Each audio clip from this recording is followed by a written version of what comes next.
ওয়া ইউযাক্কিহিম ওয়া ইউআল্লিমুহুমুল কিতাবা ওয়াল হিকমা। আল্লাহু আকবার জোরে বলতে হবে। ইন্নামা ইয়াখশাল্লাহা মিন ইবাদিহিল উলামা ওয়া তিলকাল আমসালু নাদরিবুহা লিন-নাসি ওয়া মা ইয়াকিলুহা ইল্লাল আলিমুন। সম্রাট আকবরের জামানায় তার বন্ধু ছিল একজন আলেম মোল্লা দুপিয়াজু। মোল্লা জি দুপিয়াজু তার বড় ভাই, যিনি শরহে জামির লেখক। বেটা মোল্লা জি মারহাবা বলতে পারো না? শরহে জামি এমন কঠিন এর কঠিন কাফিয়া সরা শরহে জামি আমি পড়ছি। এখন তো শরহে জামি নাই কওমি মাদ্রাসায়, হুজুরা অনেকে পড়াইতে পারে না লেগে বাদ দিয়ে দিছে। শরহে জামি পড়ছি বেটা, শরহে জামির লেখক মোল্লা জি। গৌহারডাঙ্গা শরহে জামি পড়ছি। এই মোল্লা জির দোস্ত তার চাচতো ভাই মোল্লা দুপিয়াজু। আমাকে মোল্লা কয়ে গালি দাও, মোল্লা কয়ে গালি দিলে আমিন কবেন। মোল্লা যে কত বড় একটা খেতাব এটা জানেন না? মোল্লা বিশাল বড় খেতাব। মোল্লা ছিলেন মোল্লা জি, শরহে জামির লেখক, কাফিয়া সরা যেটা কুর্তুবীর লেখক। আল্লাহু আকবার বলতে পারেন না? মোল্লা হইতে পারলে তো আমি হইতাম বেটা। কষ্ট হইতেছে? 3 মিনিট রাখো। মোল্লা দুপিয়াজু হলো তার বন্ধু সম্রাট আকবরের। হঠাৎ করে কিছু হিন্দু ভদ্রলোকরা এসে বলে, নগেন বাবু এসে বলতেছে, দোস্ত কি আমরা নবী মুহাম্মাদের নিয়ে এটা নাটক করব? হ্যাঁ নাজুবিল্লাহ বাইতেছে কইও। সম্রাট আকবর বলল, ভাই তোমরা হিন্দু ভদ্রলোক, তোমরা বোঝো না, আমার নবী কিনে বাড়াবাড়ি করলে মুসলমান এটা মাইনে নিব? জীবন দিবে মুসলমান, ইমান দিবে না। একটু দেখি না মুসলমানের পানি নড়ে কিনা। আল্লাহু আকবার, আল্লাহু আকবার। কয় নাটকটা কোন সূরাতে করবা? কয় মুহাম্মদ কিনে নাটক করব, মুহাম্মদ রঙ্গিলা রসুল, নায়ক বানাবো, নায়িকা বানাবো, এটা নাটক করবো আমরা, দেখি মুসলমান কি কয়। সম্রাট আকবর বলে, দেখো কেউ কিছু না বললো, আমার এক দোস্ত আছে, ও কিন্তু আশেকের রাসূল, ও কিন্তু মেনে নিব না। এ বললে দিকে আমরা একটা নাটক করতে চাইতাম নবীর নিয়ে, কি কস? জীবন চলে যাবে, আমার নবীর নিয়ে নাটক করবি, তোর কল্লা উড়াই দেবো আমি। সব মানবো, নবীর অপমান মানবো না। কয়ে মোল্লা তুই বেশি বাড়াবাড়ি করস, তোরে কটা প্রশ্ন করি, প্রশ্নের উত্তর দিতে পারলে করব না, আর যদি উত্তর না দিতে পারস করব। ঠিক আছে কর, কি করবি কর। কত ভারতে কয় হাজার কাউ আছে, এটা কোনো প্রশ্ন হইল? আমারও যদি কয় আপনি যেই ঘরে আছেন ওই ঘরের জানালার শিক কয়টা, আমার যদি এই ডেউজি গায় যে হুজুর কি কি তরকারি দিয়ে আজকে দুপুরে মারছেন হান কি, তাও তো কইতে পারবো না। কথা কন না গায় কয় ক ভারতে কয় হাজার কাউ আছে, ক মানে ঠগানের লেগে। মোল্লা দুপিয়াজু ওয়া ইউযাক্কিহিম ওয়া ইউআল্লিমুহুমুল কিতাবা ওয়াল হিকমা। ওহির দরজা বন্ধ হয়েছে, হিকমতের দরজা কিন্তু বন্ধ হয় নাই। জোরে জোরে জোরে জোরে জোরে জোরে জোরে। মোল্লা দুপিয়াজু দুইটা চোখ বন্ধ করে দুই নয়নের পানি দিয়ে বলে, ও মালিক তুমি কই? নাহনু আকরাবু ইলাইহি মিন হাবলিল ওয়ারিদ। আমি জানি তুমি কোরআনে কইছো, তুমি বলে আমার কলবে। মালিক রে, এই নাস্তিকের প্রশ্নের জবাব আমি কি দিয়ে দিব? আমার আল্লাহ ইলহামের মাধ্যমে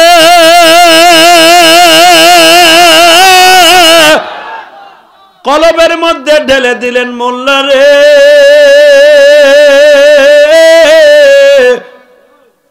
আমার নবীর পাগল তুমি, আমার নবীর পাগল তুমি, আমার জগতে হিকমতেরি দরজায় আমি দিলাম খুলিয়ে। বাজান এখন দুই নয়নের পানি দিয়া মোল্লা দুপিয়াজুর মুতাল্লারে দেখায় দাও। মোল্লা দুপিয়াজু চোখটা বন্ধ করলেই নবী তার সামনে দাঁড়ায় যাইত। কেমন আশিক ছিল তারা,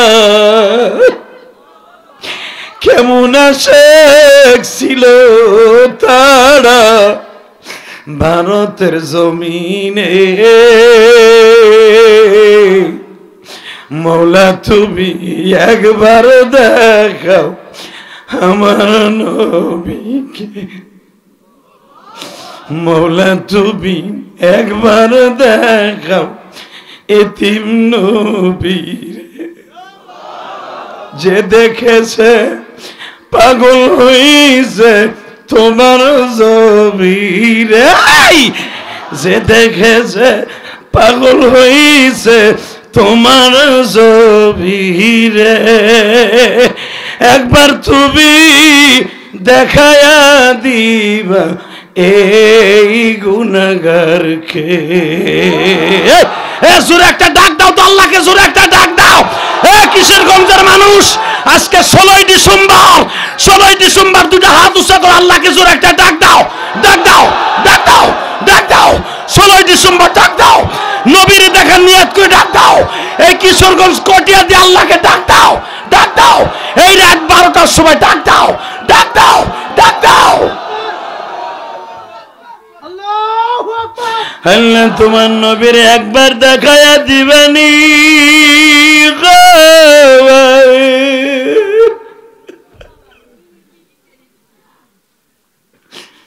আল্লাহ তোমার নবীর দেখার লাগে যারা কান্দে একটা বার দেখায় দাও। আমি জানি না এই মজমার মধ্যে কার মা নাই, কার বাবা নাই গো। আমি ইলিয়াসুর রহমান জেহাদির মা ওই গোপালগঞ্জের মাটির নিচে ঘুমাই। আল্লাহ আমার মতো যাদের মা নাই, মায়ের কবরটা জান্নাতের বাগান বানায় দাও।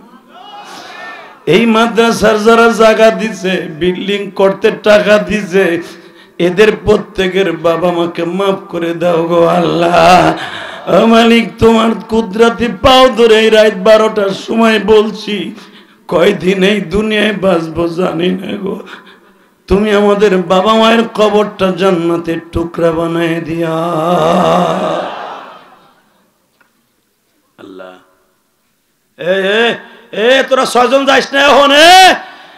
দুলাভাইয়ের পুলারা যাইস না, তুই যে রাস্তা দিয়ে যাবি গাড়ি চলে হন গেলি গে আমার টাটা দিয়ে যা, ওই রাস্তা দিয়ে গাড়ি চলে, গাড়ি তোর উপর দিয়ে উঠবো। কষ্ট হইতেছে? জাস্ট 12টায় মোনাজাত করে দেবো, শুধু আমার দিক তাকায় বলবেন এই জমিনের মালিক কে? আল্লাহ আছে না বাবা? তাকান এই দিকে। মোল্লা দুপিয়াজ আল্লাহরে ডাক দিলেন, আল্লাহ তার কলবে ঢুকাই দিলেন, মোল্লা উত্তর দে। কে উত্তর দে? কিমনে? তুই বলে দে ভারতে 9,999টা কাউ আছে। মোল্লায় ওইভাবেই কইতেছে, আল্লাহর সাথে কথা কইতেছে। আল্লাহ এ কি মাইনে নিবনি তারা? এরপরে কবি ক, তারপর আমি হিগাই দিতেছি। শোনেন বাবু, ভারতে 9,999টা কাউ আছে। মোল্লার গোষ্ঠী, তুই কি আমাকে টুপি পরাইতে চাস? 9,999টা কাউ? হুন, উত্তর শেষ হয় নাই। 9,999টা কাউ আছে আমি বললাম, এরপরে তুই গুনবি। গোনার পরে যদি দেখো 200 কাউয়া কম হইছে, তাহলে বাংলাদেশে দাওয়াত খাইতে গেছে।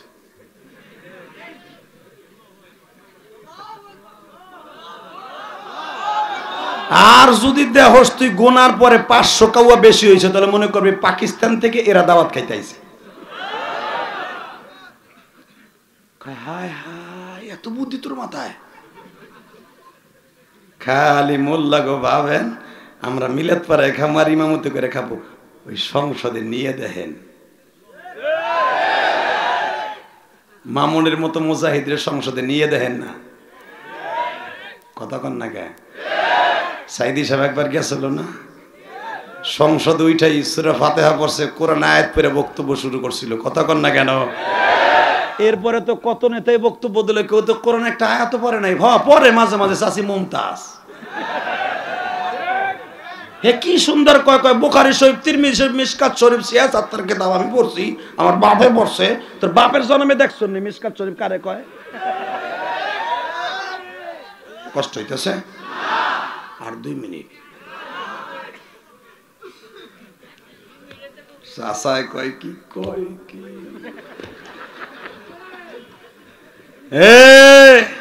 মনে রাখবেন মোল্লাগো বেরেন আছে না নাই?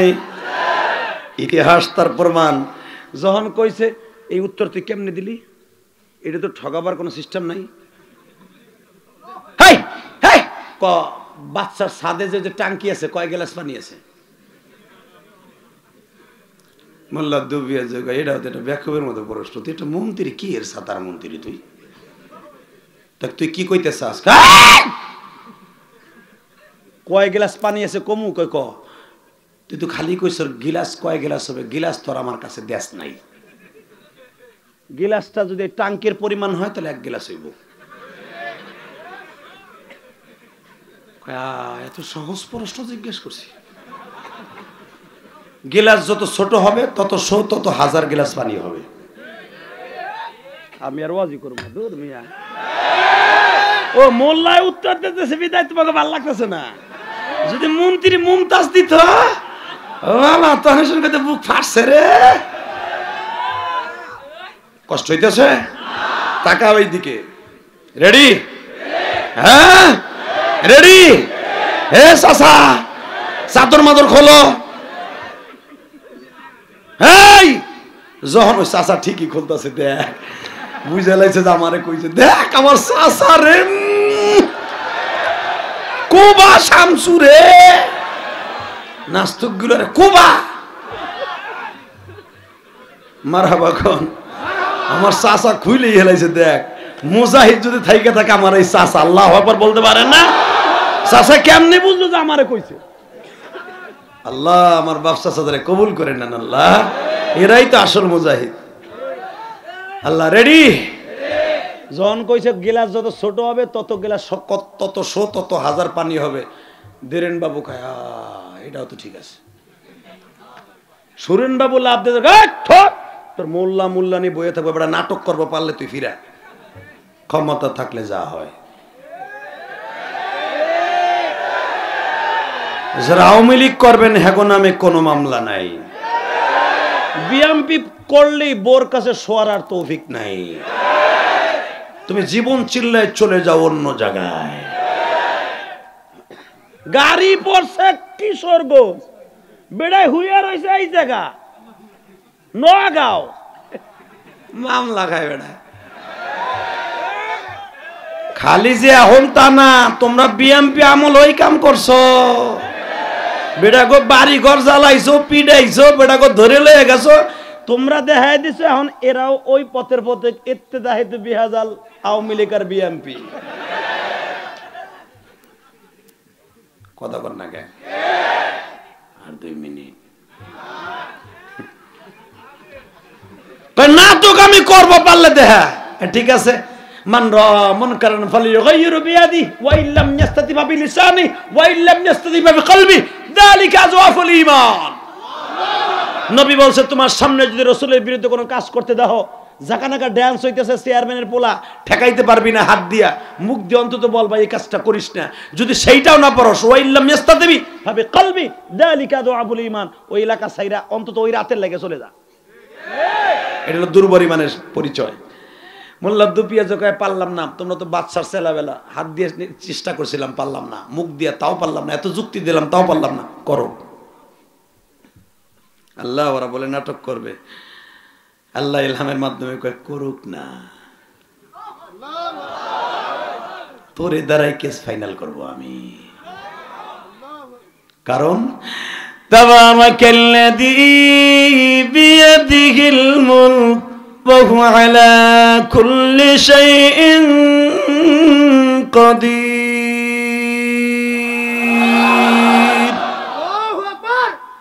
তো সম্রাট আকবর শুধু 8টা দেশের ক্ষমতা, আর আমি হলাম বিয়াদিহিল মুলক, সারা পৃথিবী আমার হাতের মুঠোর মধ্যে। আমার নবীর অপমান করবার আমি আল্লাহ চাইছে দেখবো, তোর দ্বারাই কেস ফাইনাল করব। সম্রাট জি, নাটক করব, নাটকের নায়ক আপনি। কারণ মুসলমান আপনি, নবী আপনার মুসলমান, আপনি হলো নায়কের নায়ক। মোল্লা দুপিয়াজু কয় ভিলেন কে? আবু জাহেলের পাট কে নেবে? কয় না ওইটা আমি নিব না। কয় কে? ওই বেটা বলো বেজরমা ছিল। আবু জাহেলের নাম আমাকে হিন্দুর ভিতরে রাহি না। সুরেন বাবু তুমি নিবা না? কয় না আমি ওই বেজরমার নাম নিব না, ওই পাট আমি নিব না। কয় কে? খুব খারাপ আছিল, ওর নাম কোন ধর্মের মানুষের রাহে না। নায়ক যদি সম্রাট আকবর হয়, ভিলেন আবু জাহেলের পাট আমি নিলাম। ঠিক আছে, নাটক শুরু করেন। স্টেজে ওইটা মঞ্চ, ওইটা সম্রাট আকবর অভিনয়ের হালাতে শুরু করলেন। লা ইলাহা ইল্লাল্লাহ তুফলিহুন। কেবল দাওয়াতটা দিছে, আবু জাহেল ছিল পিছনে। প্রথম আইসাই সম্রাট আকবরের কলার ধরে এমন ঘুষি, ঘুষাইতে ঘুষাইতে স্টেজের নিচে নামায় কয়, মোহাম্মদ কথা কবি না, তোরে জায়গায় মেরে ফেলাবো, দাওয়াত কি লেগে দিলি, দে ঘুষি, দে ঘুষি। সম্রাট যখন ঘুষাইতেছে, আন্দা গুন্দা যা ছিল সব দৌড়। এই জোরে জোরে জোরে জোরে জোরে। সম্রাট আকবরের যখন ঘুষায় ওইগুলো গানাই থাকবো, ওরা তো উচ্চা পুটে ল্যাংটয়া দৌড়, দুটি খুইলে থুয়ে দৌড় করে বাবারে সম্রাটের গুসায় তো পাগল হয়ে গেছে। মোল্লা দুপিয়াজুর মতো একজন মুজাহিদ বাংলাদেশে দরকার, যারা আমার নবীকে গালি দেবে, নবীর চরিত্র নিয়ে কথা বলবে, আলেমুল আমার চরিত্র নিয়ে কথা বলবে। সে আওয়ামী লীগের হোক, বিএনপির হোক, জামাতের হোক, জাতীয় পার্টির হোক। এই কিশোরগঞ্জের জমিনে বিজয় দিবসে 16 ডিসেম্বর দীপ্তকণ্ঠে আওয়াজ দাও, ওর জায়গায় পুঁতে ফেলবো, জায়গায় পুঁতে ফেলবো, জায়গায় পুঁতে ফেলবো, জায়গায় পুঁতে ফেলবো।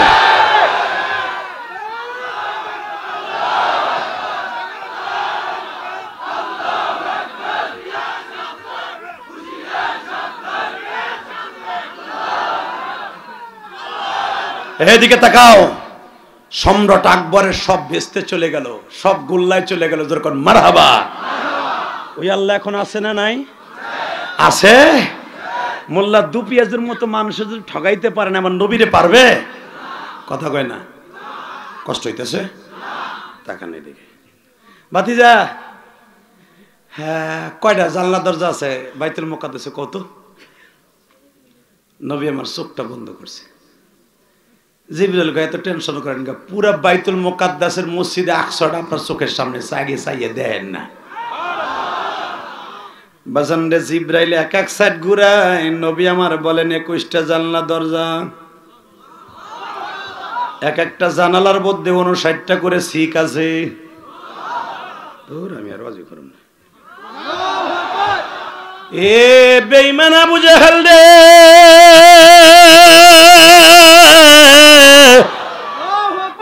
মারিয়াম যেই রুমের মধ্যে দিয়ে বাইতুল মুকাদ্দাসের মসজিদে আকসাটা যেই দরজা দিয়ে ঢুকিয়া পরিষ্কার করত, ওই মারিয়াম যেই রুমে থাকতো ওই রুমের ভিতরে 4টা জানলা দরজা আছে। ওই এক একটা জানালার মধ্যে এতটি শিক আছে গো। মারিয়ামের রুমের মধ্যে মারিয়ামের সেই পিতলের সেই বদনিটা আছে, যেই বদনিতে করে আমি দেখতেছিলাম কে যেন ওযু করতেছে। বাইতুল মুকাদ্দাসের ইসবাত গেটের বাম পাশে এই কয়জন নবী ঘুমাই রইছে, প্রত্যেকটা নবীর নাম আমার মুখস্থ। বাইতুল মুকাদ্দাসের প্রথম ফলক গেট দিয়ে ঢুকলে এই কয়টা দরজার মধ্যে কপাট আছে, এই কয়টা নকশা আছে, এই কয়টা জানালা আছে, এই কয়টা পাথর লাগানো আছে। সুলাইমান নবী যেখানে দাঁড়ায় 100 বছর দাঁড়ায় জেনের দ্বারা বাইতুল মুকাদ্দাস নির্মাণ করছিল, 6 কিলোমিটার দৈর্ঘ্য প্রস্থ। সুলাইমান নবী যেই জুতা পায়ে দিয়ে দাঁড়ায় ছিল গো, সুলাইমান নবীর জুতাটা এখনো বাইতুল মুকাদ্দাসের জাদুঘরে ডাইন পাশে পড়ে আছে। মুসা নবী যেখানে দাঁড়াইয়া ওযু করছিল ওই পাথরটা এখনো পড়ে আছে। এক এক করে যখন আমার নবী বর্ণনা দিতেছে গো, নবী যখন এইটাও বলে ফেললেন, তোমাদের একটা কাফেলা আছে যারা এখনো বাইতুল মুকাদ্দাসে ঘুরিয়া ঘুরিয়া তারা চাদর সুরমা ব্যস্ত আছে, এদের জিজ্ঞাসা করবা তাদের সাথে আমার দেখা হয়েছে। তারা আমারে বলছে, মুহাম্মদ তুমি কখন আসছো?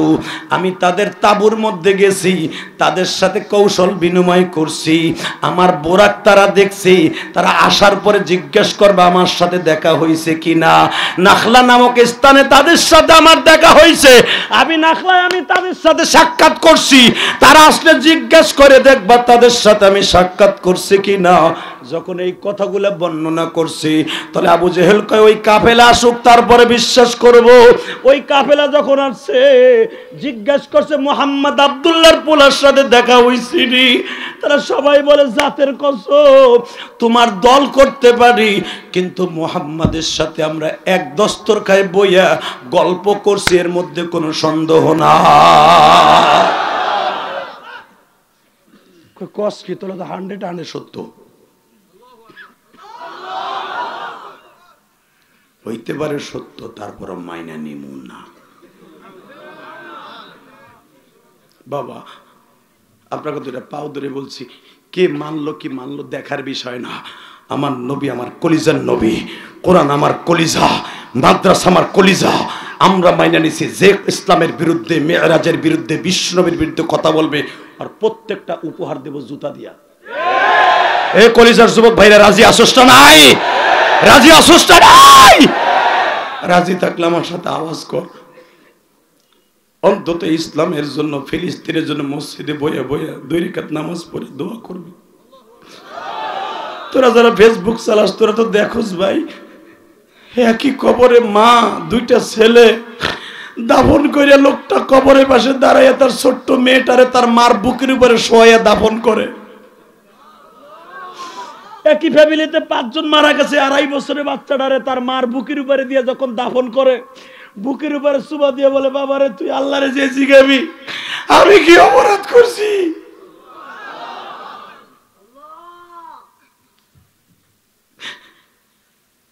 এই ফিলিস্তিন নবীদের জায়গা, এই ফিলিস্তিন আম্বিয়াদের বাসস্থান, এই ফিলিস্তিন কোন বেজন্মাদের হাতে দেয়া যাবে না, যাবে না, যাবে না, যাবে না, যাবে না। ইনশাআল্লাহ বলেন। দোয়া করবেন তো একটু, সবাই দোয়া করবেন তো ইনশাআল্লাহ বলেন। আল্লাহু আকবার বলেন। তাহলে আমার সাথে ওয়াদা দেন 5 ওয়াক্ত নামাজ কে কে পড়বেন? যেমন হাত। আর একটা ওয়াদা দেন, যতদিন বাঁচবেন ইসলামকে ভালোবাসবেন। নামান হাত। 3 নম্বরে যতদিন বাঁচবেন মা বাবার খেদমত করবেন। নামান হাত। মা বাবার খেদমত করবা না ভাই? করবা। এই কোরআন হাতে নিয়ে বলে গেলাম, আমি ইলিয়াস রহমান জিহাদি, তোমাকে এলাকার যে আমাকে যার ওসিলে আমার আনতে পারছো, নাম কি আমার মাসা শিক্ষক ইব্রাহিম, ওর খালার বাড়ি মনে দিকে। বাংলাদেশে যত বক্তা আছে ওয়াজ মিস করার দিক দিয়ে আমি কিন্তু 1 নাম্বার। আমার ব্যাটে বলে না আমি আসি না, কারণ কি জানেন, আমি ডেলি ওয়াজ করি একটা। আমি ওয়াজ নেওয়ার আগে বলি আমার উঠাইতে হবে 9টায় থেকে 9:30। আপনার এলাকায় কখন উঠান আমার দেহের বিষয় না। এবং আপনি যে ওয়াজের হাদিয়াটা দেবেন, ওয়াজের হাদিয়াটা আমার মসজিদ মাদ্রাসায় খরচ হয়। এবং যারা আমার দাওয়াত দিয়েছে জিজ্ঞেস করবেন, আমার একটা কথা মিথ্যা আসেনি। আমি 4 কোটি টাকা খরচ করে আমি একটা আল্লাহর ঘর বানাইছি। আমি কাউকে বলি নাই ভাই আমার 1 বস্তা সিমেন্ট দেন। বর্তমানে দেখলাম সোশ্যাল মিডিয়ায় এমন জ্বর উঠছে, এক বক্তায় কইতেছে ডাক সাইরা কন্টাক্ট কর হারাম নাজায়েজ। আবার দেখা যায় আল্লাহর ওলিরা কেউ হয়তো এমনে খায় না ঘুরে খায়। এইবার দাওয়াত দিবেন, কম হাদিয়া দিবেন, পরের বার দাওয়াত নিব না। কথা কন না গে? আর আমি শর্ত লাগাই যে ভাই আমার টাকা আল্লাহ রাস্তায় খরচ হয়। জিজ্ঞেস করেন যারা আমার দাওয়াত দিচ্ছে বলছে কিনা, আমার টাকা মসজিদ মানসা খরচ হয়, আমি ডেলি ওয়াশ করি একটা। আর যারা দেখবেন এইগুলো বলে তারা প্রতিদিন ওয়াশ করে 3টা-4টা। হ্যাঁ গো, যদি 4টা ওয়াজও করে 30,000 করে দিল কয় লাখ হয়? আমি তো ভাই ডাইরেক্ট বলি যে ভাই আমার এইটা দিলে আমার মসজিদ মাসা খরচ হবে, আমি আপনার ওখানে যাব, আমি যাবো এই কয়টা, জোহরও পড়তে পারি, মাগরিবও পড়তে পারি, আসরে পড়তে পারি, যদি হতে পারে যদি আপনার এলাকার একটা মাহফিল থাকে আপনার ওখানে যাই আসরের নামাজের সময় ভাত খাবো, কারণ আমি 2টা ওয়াজ করি না রাত্রে, যদি করি বছরের ভিতর 2-4টা বছরে রাত্রে, মেহরবানি করে আমি আপনাদেরকে বলবো আমার সমস্ত টাকাগুলো আল্লাহ রাস্তায় খরচ হয়। আপনি রিসার্চ করে দেখবেন, বা আপনার এলাকার যে ইব্রাহিম পরে সাক্ষী রেখে গেলাম, ওরে জিজ্ঞেস করবেন আমি যাওয়ার পরে যে কি রে ইব্রাহিম বলে গেল, এটা কি আসলে বাটপার কইছে আসলে সত্য কইছে, ওর কাছ থেকে শুনতে পারবেন। অতএব আমি আপনাদের 2টা পাও ধরে বলবো, ওই ফেসবুকে উল্টা পাল্টা দেখা আল্লাহ বলে আমার বাজে ব্যাট কেমন করবেন না। এক এক আলেম এক এক তরজে চলতেছে, আল্লাহ সবার দ্বারা আলেমের দ্বারা দিনই প্রতিষ্ঠান চালায় রাখুক। আমার আল্লাহ তৌফিক দিয়েছে বিদে আমি কালেকশন করি না মসজিদ মাসার জন্য, এই হুজুরের মাদ্রাসা তো চালাইতে কালেকশন লাগবো, কথা কর না কেন লাগবে না? আপনাকে এই মাদ্রাসাটা সুন্দর করার জন্য কালেকশন লাগবে না? কি দিয়ে করবে তারা? এই হাফেজ সাহেবের বেতন দেবে কি দিয়ে, কারি সাহেবের বেতন দেবে কি দিয়ে? আল্লাহ সবাইকে সবটা দেয় না, আমার তৌফিক দিছে, আল্লাহ আমাকে সিস্টেম করার সিস্টেম দিছে, এই জন্য আমার দ্বারা দিনের খেদমত নিতেছে, এই জন্য আমার আপনি লাথি মেরে ফেলাই দিতে পারবেন না, কথা বলেন না কেন? অতএব আমি আপনাদের 2টা পাও ধরে বলবো, এখানে যারা আছেন একটা করে আওয়াজ দিবেন, ইলিয়াসুর রহমান জিহাদি যদি তার মায়ের কথা একটা ওসিয়াত পালন করতে গিয়ে মসজিদ মাদ্রাসা করতে পারে কোটি কোটি টাকা খরচ করে, আমিও তোমাদের কাছে দোয়া করি তোমরা মসজিদ মাদ্রাসার খেদমত করবা, মায়ের জন্য দোয়া করবা, মায়ের হাতটা ধরে মাপ চাইবা, বাবার বুকটা তো মাঝে মাঝে বুকের মধ্যে, আর এই বুকটা যদি ফাইরা দেখতে মায়ের জন্য কত কষ্ট। এই জুমায় যখন আমি বয়ান করতেছিলাম, হঠাৎ করে বয়ান করতে যে এই জুমার বয়ানটা তোমরা দেখো, আমার মনে পড়ে গেল আমার মার কথা। কেমনে? এটা হয়তো আল্লাহ, বয়ান আমার থেকে আসে না, বয়ান কোথা থেকে আসে? কোন বক্তা যদি মনে করে নিজের থেকে বয়ান করবে, কেউ পারবে না। বয়ান গোছাইলে স্টেজে উঠি একটা, আমার মহলায় বাইর করে আর একটা, কারণ ইন্না মিনাল বায়ানি লা সিহরান, বয়ান হলো এমন একটা জাদুর মতো ক্রিয়া করে, বয়ানে মানুষ কাঁদে, বয়ানে মানুষ হাসে, মানুষ তো একজনই, তার কথায় হাসো তার কথায় কাঁদো, কারণ বয়ান জাদুর চাইতেও বেশি ভয়ঙ্কর। আল্লাহ কবুল করুক, জোরে কর। শুধু আমার দিক তাকায় বলবেন, এই জুমায় যখন বলতেছিলাম মৃত্যুর 5 দিন আগে প্রত্যেকটা মানুষ ঠিক পায় যে আজরাইল তার সাথে দেখা দেয়, আমার জন্ম দেখিনি মা মনে হয় ঠিক পাইছিল যে আমি আর দুনিয়ায় থাকবো না। আমার মা আমার এক নজর দেখার লেগে পাগল হয়ে গেছিল, আমার আব্বার পাও ধরছিল অন্তত 100 বার, তুমি আমার ইলিয়াসকে এক নজর দেখাও, আমার ইলিয়াস এক নজর দেখাও।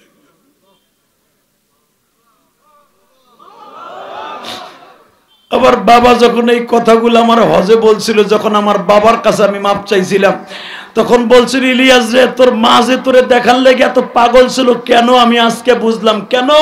2011 সালে আমার বাবা বলছিল কাবা ঘরের সামনে থেকে আসার পরে, হোটেলে আসার পরে আমার আব্বা বলছিল তুই যে মার জন্য কত পাগল, আমি আজকে বুঝলাম কেন। তুই কাবার সামনে বইও আমার পাও ধরে কস আব্বা তুমি আমার মায়ের মাফ করে দাও। কারণ কোন স্বামী যদি তার স্ত্রীকে মাফ না করে, দুনিয়ার কোন স্বামী স্ত্রী কোনদিন জান্নাতে যাবে না, যাবে না। এটা আমি জানি, আমি জানি যে স্বামীতে মাপ না করলে কোনদিন স্ত্রী জান্নাতে যাবে না। এই জন্য কাবা ঘরের সামনে আমার বাবার কাছ থেকে আমার মায়ের দাবি ছাড়াই নিছি।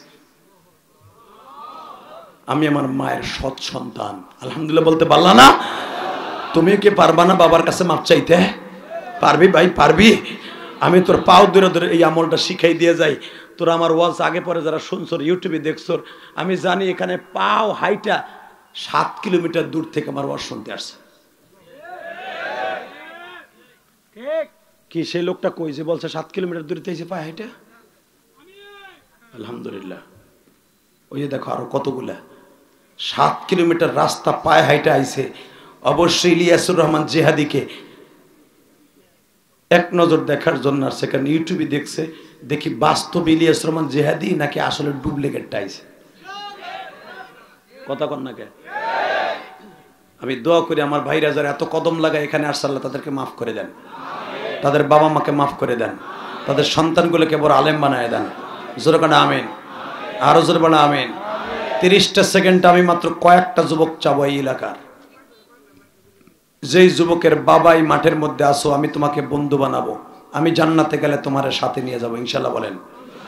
30টা সেকেন্ডে কোন যুবক আছো এখানে বলো তো, হুজুর আমার আব্বাই মাঠের মধ্যে, দুই বাপ বেটা একসাথে ওয়াজ শুনতে আসছি, আমার বাবাই মাঠের মধ্যে আছে। দাঁড়াও তো, কার বাপ এই মাঠে আছে? দাঁড়াও, দাঁড়া, কার বাপ এই মাঠে আছে? দাঁড়াইতে বলছি, দাঁড়া, হাসবি না, আমার দিক তাকায় থাক। তোর চাইতে বাদশা এখন কটিয়া দিতে কেউ নাই, এই করিমগঞ্জে কেউ নাই, কিশোরগঞ্জে সদর থানায় কেউ নাই। পিছনে যায় না, সাদা পাঞ্জে মেয়ে এদিকে আহ, তোমরা কমিটির লোক, আমি জানি তোমার কথা, আমি স্টেজ উঠছি, যাইও না। আলহামদুলিল্লাহ বলেন। তাকায় দেখেন এদিকে, এই যে ছেলেগুলা দাঁড়াইছে তাদের বাপগুলা দাঁড়ান তো, আব্বাগুলা দাঁড়ান, দাঁড়ান, বাপগুলা দাঁড়ান, বাপগুলা দাঁড়ান, বাপগুলা দাঁড়ান। আল্লাহ দেখো, এই রাত 12টার, সোয়া 12টার সময় তোমার পাগলগুলা এখন বাবারে বুকি নিয়ে মাপ চাবে, চিল্লাবে আর কানবে। যারা বাপরে বুকি নিয়ে কানবে এদেরকে তুমি কোটি কোটি টাকার মালিক বানায় দিবা। আর যাদের বাবা আজকে দুনিয়ায় নাই অথবা বাসায় আছে, ওদের মতো হতভাগা কেউ নাই। আমি সমস্ত বাবাদেরকে বলবো, বিশ্বনবী বলছে, হুমা জান্নাতুকা ওয়া নারুকা, মা বাবা জান্নাত, মা বাবা জাহান্নাম। আপনার সন্তানটারে বুকি নিয়ে প্রাণ খুলে দোয়া করবেন, আপনার সন্তান যেন হক্কানা আলেম হয়, আপনার সন্তানটা যেন মানুষের মতো মানুষ হয়। আপনার সন্তান যখন আপনার বুকি পাইয়া চিল্লে চিল্লে কানবে, আপনি তারে মাফ করে দেবেন। ধর তো যুবক, ধর, বাবারে বুকের সাথে বুক লাগা, লাগা যুবক, ধর বাপের, ধর বাপরে বুকের মধ্যে নিয়ে এখন চিল্লাবি আর কানবি। এ যুবক, বাবারে ছাড়বি না, বাবারে ছাড়বি না, বাবার বুকটা ছাড়িস না রে যুবক ভাই। এই যে দেখো আমার বাবাই কান্দে গো। যুবক, তোর বাবা না থাকলে চাচা আছে কিনা জড়াই ধরে মাপ চা। এ যুবক, তোর চাচা না থাকলে বড় ভাই আছে কিনা বুকের মধ্যে নিয়ে মাপ চা গো। কানতে থাক, ছাড়িস না, বাবার বুকটা ছাড়িস না ভাই। তুই পরাণ ভইরা বাবারে বুকে নিয়ে কানতে থাক। তোর মতো বাদশা আর কেউ নাই এই কটিয়া দিতে, কিশোরগঞ্জে তোর মতো দামি সন্তান আর কেউ নাই। বাবার হলে বসবি না, আমি বলার পরে বসবি, তার আগে বসবি না। বাপরে বুকে নিয়ে বলতে থাক, আব্বা তুমি আমারে মাফ করে দাও। যুবক ভাইরে, তোরাও চোখের পানি ফেলায়া কান্দর, বলো মালিক আমার তো বাবাই মাঠে নাই, আমি কার পাও ধরে বুকে বুক লাগাইয়া কাল দিই। আল্লাহ তুমি মাপ দিবানি।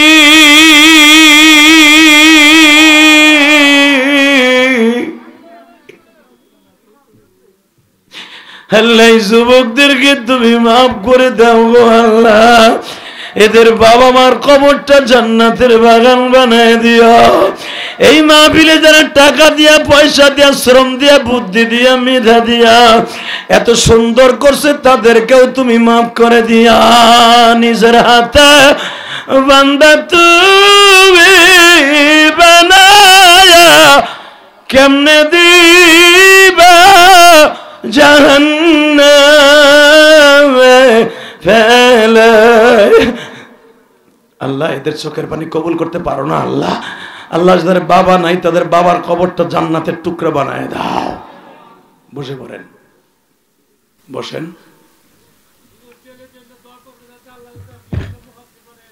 ইনশাল্লাহ বলেন। আমি মঞ্চে আসার আগে একটা যুবক, এই কোরআন হাতে নিয়ে বলছি, একটা যুবক, আমি বসেছিলাম, আমারে বলে, হুজুর আমি আপনার মায়ের মসজিদে এই টাকাটা দিলাম, আমি আপনার অনেক ভক্ত। বাবা, যে যুবকটা আমার মসজিদ না দেখে দিছে, আল্লাহর বাবাকে আপনি মাফ করে দিয়েন। আমি দেখিও নাই ও কত দিছে আমারে।